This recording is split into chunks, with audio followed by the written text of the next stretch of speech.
Parata di fasce tricolori, in 17 uno di fianco all'altro, all'esterno dell'ospedale di Dolo sono loro per una volta a distribuire volantini ai cittadini che si recano al nosocomio. Una scena poi ripetuta a Milano e a Noale, gli altri due ospedali della ULSS 3 Veneto, afferenti ai territori fra Milanese e Riviera del Brenta, per i quali le schede sanitarie regionali hanno annunciato pesanti novità. I dati sono preoccupanti, un terzo dei tagli sono qui, in questa zona. Certo, i tagli sono molto preoccupanti perché in questa ex AS 13 tagliano 153 posti letto, vale a dire il 25% dei posti del 2016 che erano stati assegnati a questa AS, ed è un trattamento ingiustificabile perché ASL come le nostre o hanno avuto gli stessi posti letto o addirittura sono stati aumentati, quindi questo taglio del 25% ce lo devono proprio spiegare. Ecco, parlate anche di disparità di trattamento tra zona e zona. Certo, c'è una profonda disparità, quello che noi chiediamo è che l'atteggiamento della Regione Veneto sia dettato dalla imparzialità e non ne rendere questo territorio sempre più povero dal punto di vista dei servizi sociosanitari.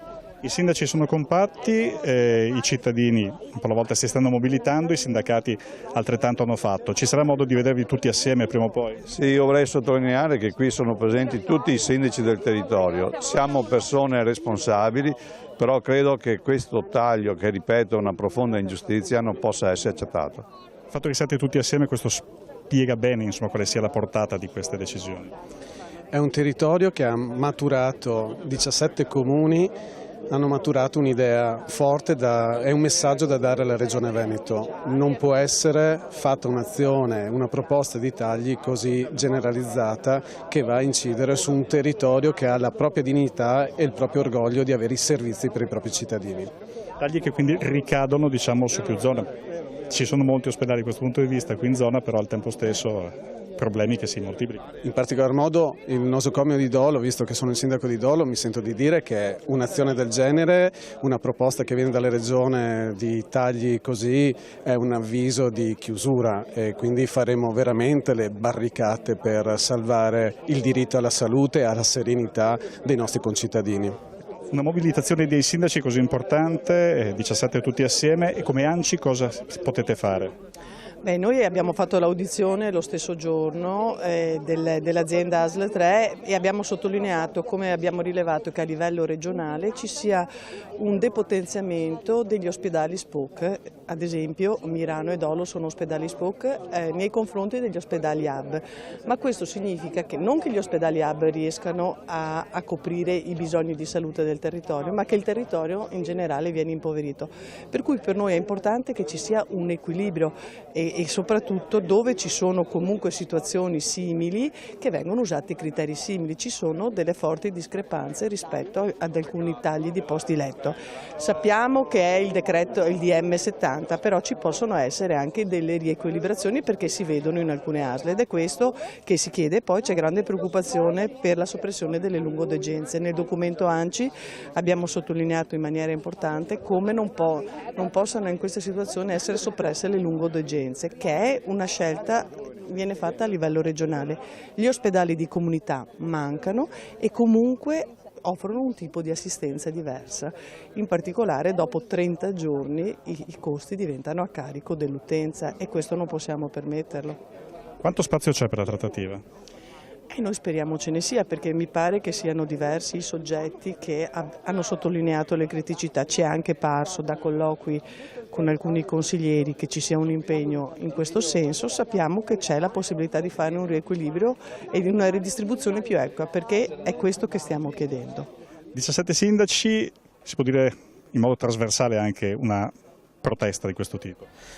Il protesta è anche segnare un territorio, nel senso che noi abbiamo a cuore le cure ospedaliere nel nostro territorio e vogliamo capire molto bene qual è il futuro della sanità di Milano, di Dolo, di Noale, sapendo che i nostri cittadini per spostarsi nelle sedi ospedaliere hanno tante difficoltà anche di trasporto pubblico, quindi occorre che sia garantito un servizio alla nostra cittadinanza. Queste schede ospedaliere vanno spiegate, capite, ci devono spiegare e capire tante cose e credo che la nostra presenza qui serva a questo. 150 tagli qua in zona su 402 totali significa un terzo della regione è qui, la concentrazione dei tagli. Sì, non si capisce bene qual sia l'evento finale, cioè dove si voglia arrivare. Certo che nel 2016 c'erano le schede ospedaliere che sono state rivoluzionate con questi tagli nella nostra zona, vorremmo capire perché. Poi possono tagliare tutto, possono chiudere anche tutti e 3 gli ospedali. Devono garantire però ai nostri cittadini di essere curati e curati bene, devono dirci perché e dove. Se invece noi viviamo come adesso la situazione in cui dobbiamo andare nell'ospedale di Milano o in quello di Dolo e poi invece per le cose più importanti si va a Mestre ma si è in coda agli altri, beh questo non ci va bene. Sindaco, la situazione di Noale è particolare, in particolare per la lungodegenza, 74 posti a rischio. Certo, allora Noale ha da sempre una situazione molto particolare, ormai noi veniamo classificati come ex ospedale, sede ospedaliera. A Noale rimane appunto la lungodegenza, ricordo che in realtà in precedenza era previsto lo spostamento a Dolo e quindi in realtà Noale sarebbe rimasta anche senza questo reparto. Adesso il tema è la lungodegenza scompare davvero da tutta la regione e quindi da Noale e anche dalle altre sedi della nostra ASL, oppure in qualche modo rimarrà. Le schede ospedaliere per quanto riguarda Noale prevedono che al posto della lungodegenza ci siano 10 posti di hospice, 20 posti di ospedale di comunità e 24 di URT, che dovrebbero in qualche modo andare a sopperire questa assenza di lungodegenza. Sappiamo che non è la stessa cosa, cioè la tipologia di assistenza sanitaria è chiaro che è diversa. Ecco. Il tema però riguarda tutta la regione e non soltanto la nostra sede. Poi per quanto riguarda in particolare l'ospedale di Noale, io ho avuto di recente un incontro con il dottor Dalben perché importante per noi è anche tutto il servizio di alta specialità che è la nostra medicina dello sport, tutto il settore della fisioterapia e noi ci teniamo davvero che questa etichetta ex ospedale non faccia scomparire però questi servizi così importanti non solo per Noale ma per tutto il territorio. La medicina dello sport sta facendo riabilitazione cardiologica anche per i pazienti che escono dall'ospedale di Mestre, per cui insomma questo ci tengo a sottolineare. Ecco, ospedale di comunità significa un modo diverso anche di gestire la lungodegenza e più legato al privato? È sicuramente diverso per quanto riguarda la tipologia di assistenza, perché prevede la presenza di un medico generico, un medico di base, ecco, una volta alla settimana e un'assistenza infermieristica al minimo. Quindi è chiaro che è un'idea nata buona per quelle situazioni di dismissione dall'ospedale, ma non ancora con quella autosufficienza e sicurezza per poter rientrare a casa in famiglia. Chiaro che la lungodegenza invece accoglie situazioni anche molto diverse. È vero che alcune possono rientrare nell'hospice, alcune possono rientrare nell'URT, ci chiediamo ecco, se in realtà tutte le situazioni dei pazienti che in questo momento sono accolte dalle nostre lungodegenze ecco, trovino una risposta con queste soluzioni diverse nei nostri ospedali. Ultima cosa, oggi vediamo assieme tutti i sindaci, i 17 sindaci, ci sarà modo in futuro secondo lei di vedere assieme anche medici, cittadini, tutti quanti a protestare per questa situazione? Allora, noi ieri ci siamo confrontati sulla modalità anche di un intervento che fosse forte di comunicazione rispetto alla Regione. Noi abbiamo scelto innanzitutto, come dire, la via istituzionale perché non amiamo neanche creare situazioni di allarme e di situazioni che poi magari non sono neanche più gestibili. Noi sappiamo che i cittadini sono con noi, che tutti coloro che usufruiscono, e siamo tutti in un modo o nell'altro, in una situazione o nell'altra, siamo tutti pazienti dei nostri ospedali, sono con noi. La cosa importante è riuscire a far passare il messaggio a chi ha davvero in questo momento la possibilità di modificare le cose, e cioè la nostra Regione. Ecco, noi sindaci ci siamo, i cittadini sicuramente sono tutti con noi. Una situazione particolare è quella di Noale, sui 150 posti che si diceva 74 sono qui in lungodegenza. Sì, Noale, 74 posti letto di lungodegenza riabilitativa di indirizzo medico, nella quale vengono riabilitati pazienti post-cardiochirurgici che provengono dalla cardiochirurgia di Mestre, pazienti post-traumatologici con fratture di femore. Però ci sono pazienti, casi sociali, stati vegetativi persistenti, malati terminali, in attesa di collocamento in hospice per le cure palliative e comi. Ecco, 9 medici che supportano questo reparto, tra cui 5 geriatri e 4 internisti. Bisogna precisare che l'ospedale di comunità a cui dovrebbero afferire i posti letto tagliati all'ospedale di Noale sono posti letto di malati cronici. La lungodegenza riabilitativa di Noale supporta malati con patologie post-acute, cioè pazienti usciti dai reparti per acuti e non ancora stabilizzati. Non è la tipologia che deve avvenire in un ospedale di comunità. È un reparto particolare e per questo va salvaguardato. Sì, certo, è un reparto molto particolare. Il reparto di post-acuti, il paziente di post-acuto può diventare acuto in qualsiasi momento e viene qui trattato esattamente come se fosse in un reparto per acuti. È difficile pensare che in un ospedale di comunità possa venire trattato perché non sappiamo che tipologia di specialità medica ci possa essere ad assisterli. Un terzo dei tagli dunque sarebbero all'interno della ULSS 3. Sì, nei posti letto che la Regione taglia attraverso le nuove schede ospedaliere che non prevedono una riorganizzazione della sanità veneta ma solo un taglio lineare, un terzo è all'interno dell'ULSS 3 Serenissima. Di quello un terzo, cioè 169 posti letto, oltre 150 gravano sul territorio di Dolo, Milano e Noale. È una cosa che noi non possiamo tollerare. Spiegazioni che avete chiesto, che in qualche modo cercate di trovare? No, le spiegazioni hanno due livelli. Il primo, la preoccupazione perché con la carenza di organico che c'è in questo momento all'interno delle aziende, soprattutto nell'ULSS 3 Serenissima, non vorremmo che questo taglio di posti letto fosse funzionale a recuperare personale per poi reinvestire all'interno dell'azienda nelle carenze. Faccio un esempio, su Noale tagliamo 74 posti letto di lungodegenza e abbiamo 80 persone che ci lavorano, a Dolo togliamo 14 posti letto di ortopedia e guarda caso in altre realtà dell'azienda mancano ortopedici. Non vorremmo che cominciasse il tour della mobilità del personale. Ecco, che tipo di penalizzazioni dunque per il personale l'ha accennato, ma anche per l'utenza? L'utenza è che questo pezzo di territorio perde 104 posti letto per acuti a fronte di una situazione oggi dove abbiamo gente negli appoggi, cioè gente che è in tutti i reparti pur di trovare un posto letto.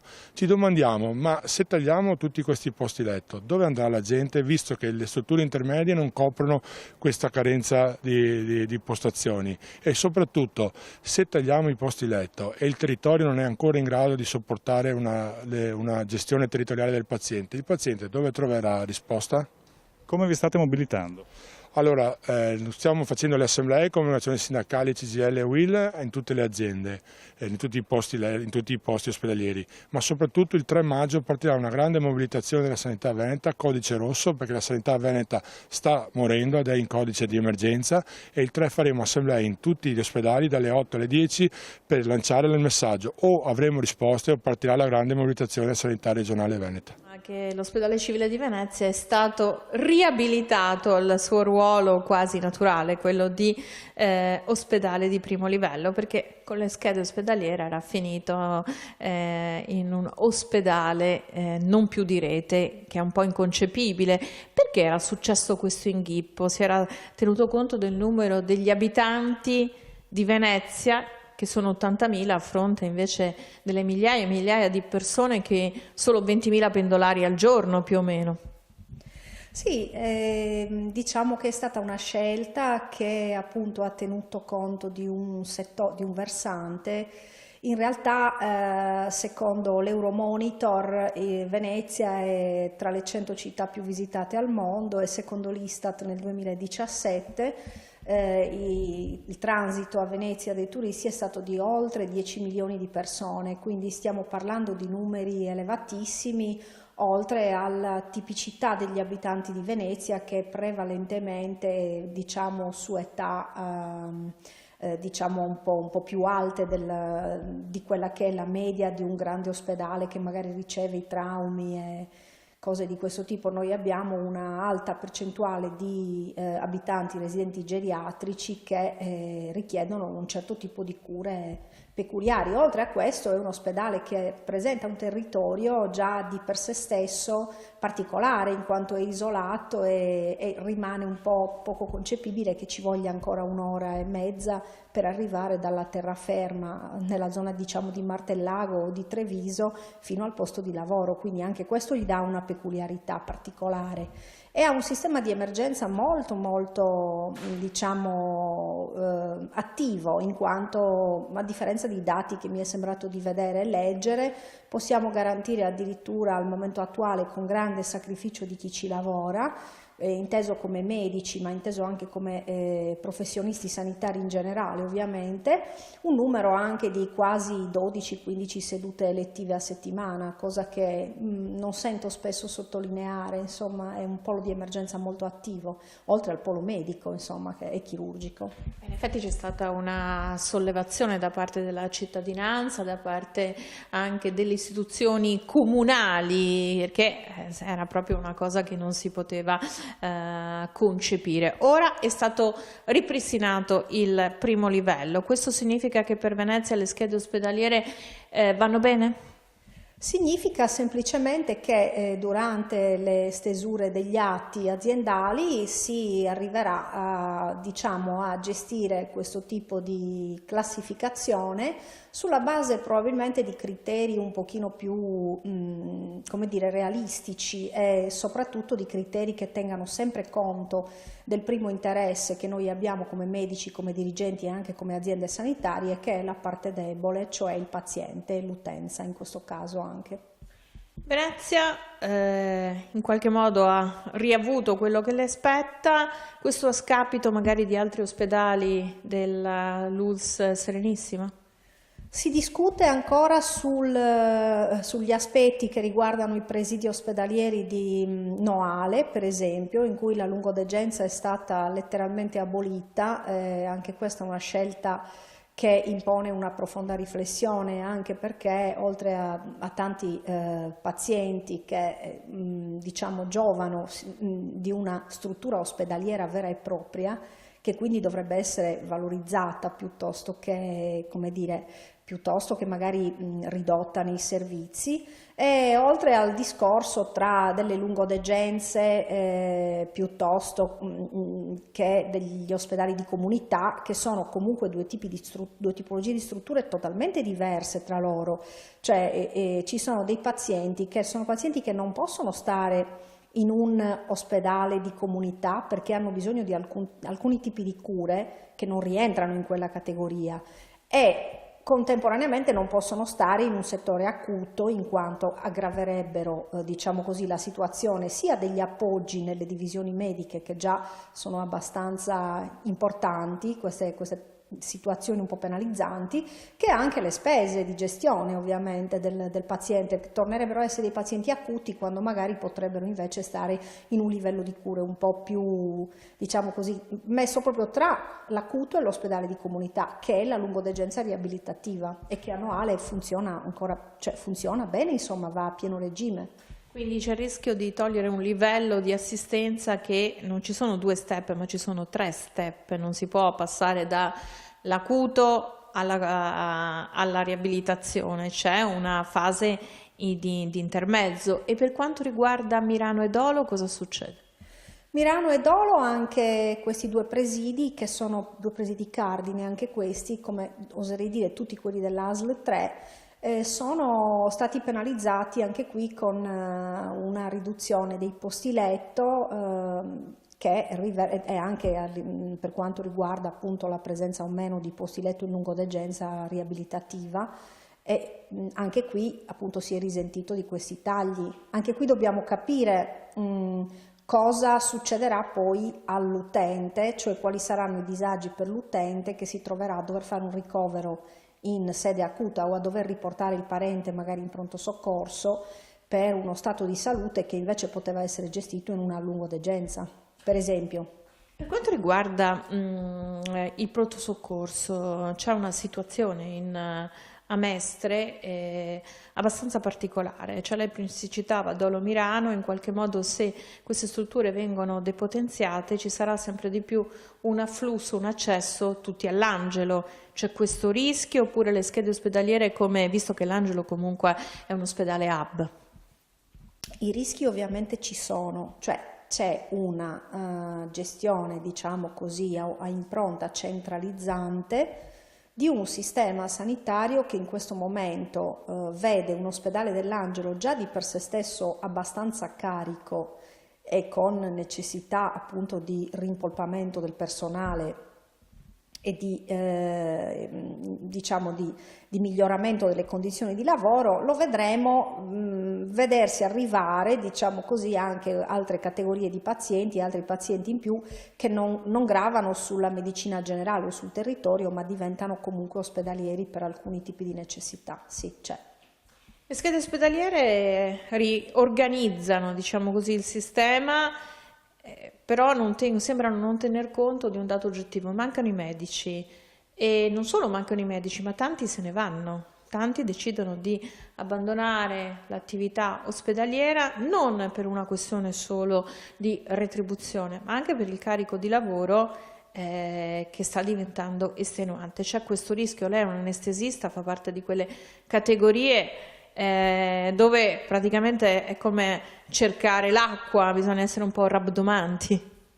Sì, gli anestesisti per certi versi ci sono e per certi altri non ci sono, nel senso che si usano un po' queste frasi a seconda di quello che serve di più, cioè gli anestesisti mancano per certi versi per una questione di politica di programmazione della formazione del medico dall'università, scuole di specializzazione eccetera, non ci dilunghiamo, ma in realtà esistono gli anestesisti che però vanno dal pubblico al privato con sempre maggiore diciamo così facilità, perché piuttosto che di carichi di lavoro, io parlerei di condizioni di lavoro. È importante ricordarsi quanto vale la risorsa umana e quindi valorizzarla. In questo caso probabilmente, di questo devo prendere atto in questo momento, insomma anche il medico viene ascoltato, spesso e volentieri vi sono delle decisioni che però si agisce su due binari paralleli, che sono uno la parte che organizza e l'altra la parte che lavora. Quando questi due canali sono troppo distanti, magari non vi è una comunicazione, come dire, continua e costante, può accadere che poi non si valuti magari l'importanza di cambiare una condizione di lavoro, ecco che è importante. Oltretutto, vabbè, anche il carico di lavoro è chiaro che meno sono i medici e più il lavoro cioè più lavoro deve fare un medico, ecco, sostanzialmente, e quindi si ricorre alla strategia non sempre premiante di ridurre i tempi di prestazione. Quindi anche in questo caso, insomma, quando si visita un paziente difficilmente puoi dirgli che in 10 minuti lo fai andare via, anche perché certe volte merita più di 10 minuti, ecco. Per il resto è chiaro che questa politica di centralizzazione e di tagli dovrebbe essere affiancata in realtà da una politica, da una strategia più che altro di rimpolpamento degli organici, quindi il contratto dei medici, che rimane ancora stagnante dal punto di vista economico ma anche normativo, dovrebbe essere rinegoziato e oltretutto dovrebbero essere potenziate le assunzioni e snelliti quelli che sono gli iter concorsuali, cioè deve essere reso ovviamente tutto questo accompagnato da una politica incentivante, cioè se preferisco il privato ci sarà un motivo, dunque tu pubblico dammi un qualcosa di più. Per esempio, ribadisco il punto degli spostamenti dei pendolari. A Venezia, come ha detto lei, ci sono 20.000 pendolari, cioè anche questo va tenuto in considerazione. Questi pendolari che scelgono Venezia perché possono amarla, per esempio, però diamo loro qualcosa per fargliela scegliere Venezia, perché all'inizio uno può dire è scomoda, così anche altre sedi lavorative, per esempio Chioggia non ha nemmeno il treno, per dire, anche dal punto di vista dei mezzi pubblici è penalizzante, quindi una persona che deve andare da Mestre a Chioggia o da Padova a Chioggia o ancora da Treviso a Chioggia, cioè deve essere motivata per farlo. Quindi ci sono degli interventi che la Regione potrebbe fare, non è solo una questione di mancata programmazione a livello statale, ci potrebbero essere delle iniziative che in qualche modo, perché potrebbero dire noi facciamo i concorsi ma si presentano in 3 su 80 posti, rimettiamo in servizio i pensionati. Rimettere in servizio i pensionati nel momento in cui si sta lavorando per cercare di favorire per esempio le condizioni di pensionamento delle persone, dei lavoratori, appare un po', come dire, cioè sembrerebbero quasi due cose contrastanti. Cioè da un lato cerco di mandarti in pensione, di facilitarti, di farti andare via prima dal lavoro perché effettivamente l'età pensionabile era diventata un po' troppo alta e stava diventando un po' troppo alta, dall'altra parte però ti faccio rientrare al lavoro, ecco, mi viene un po' da sorridere, ma in realtà io non mi limiterei a un discorso regionale, io parlerei proprio globalmente, cioè la riprogrammazione dovrebbe essere globale. Dal punto di vista regionale sicuramente l'organizzazione delle aziende sanitarie dovrebbe tenere presente, ecco, questi punti che sono importanti, che riguardano il lavoratore, ma perché no, anche se è un argomento un po' tabù, parliamo anche delle retribuzioni. Ci sono delle comunicazioni che ci fanno sapere che il Veneto è una regione che ha un'eccellenza sanitaria, premesso che devo dire che io per esempio non sono veneta, ho trovato comunque, come anche un po' dappertutto, un po' l'eccellenza sanitaria. Il Veneto che mostra l'eccellenza sanitaria, perché la sanità italiana in toto è una istituzione sicuramente ottima e sicuramente fatta per, se noi andiamo a pensare all'articolo 32 della Costituzione che garantisce le cure gratuite ai pazienti e garantisce il diritto alla salute, che è anche un tesoro della collettività, insomma parliamo di questo, l'eccellenza italiana è questa. Per quanto riguarda il Veneto, questa particolare eccellenza di cui comunque la Regione spesso ha parlato e che ci ha spesso messo, ci ha messo di fronte anche di fronte a numeri e fatti, diciamo che rimane da capire, ecco, perché ci siano dei dati un po' contrastanti, per esempio sugli stipendi dei medici che appaiono secondo l'azienda zero, cioè tra i più alti in Italia, quando a guardare le tabelle del Ministero delle Finanze non è proprio così, ecco, risulterebbero differenze anche ingenti, adesso non sto a tediare coi numeri. Però lei che è un medico, all'azienda zero ha gonfiato con che valori ha preso? Perché ha diffuso una tabella proprio l'altro giorno, se poi non corrisponde al Ministero delle Finanze vuol dire che voi in busta paga avete i parametri indicati nel Ministero delle Finanze, allora hanno sbagliato a fare i conti? Bisogna vedere come vengono fatti i conti, sulla base di quali dati si prendono, perché per esempio facendo magari una media matematica, diciamo, su tutti gli stipendi di tutte le fasce di professionisti, di tutte le tipologie, viene un numero, ma poi facendo invece i calcoli secondo il Ministero delle Finanze su una media più ponderata secondo le fasce appunto singole, non risulta così. Quindi secondo me dipende molto anche da come vengono fatti i calcoli, cioè su quali basi noi facciamo dei calcoli, se sono calcoli globali o se sono calcoli che vedono un po' meglio le realtà settoriali, ecco. Che cosa chiedete, visto che c'è una mobilitazione a breve? Quali sono i punti da rivedere? I punti da rivedere sono sicuramente l'implementazione delle assunzioni nella sanità, sia dal punto di vista cioè di tutto il personale, sia personale sanitario in generale, quindi medici, infermieri, OS, dirigenti, tutti praticamente, cioè tutta la popolazione che lavora in una struttura sanitaria, ospedaliera prevalentemente, ma anche poi privata, eccetera. Però oltre a questo noi puntiamo su una completa rinegoziazione di quelli che sono punti cardine del contratto di lavoro. Io in questo momento mi esprimerò ovviamente per i dirigenti, ma sia la parte normativa che la parte economica sono da rivedere, perché siamo fermi da almeno 12 anni, insomma, e questo non è un incentivo per chi lavora.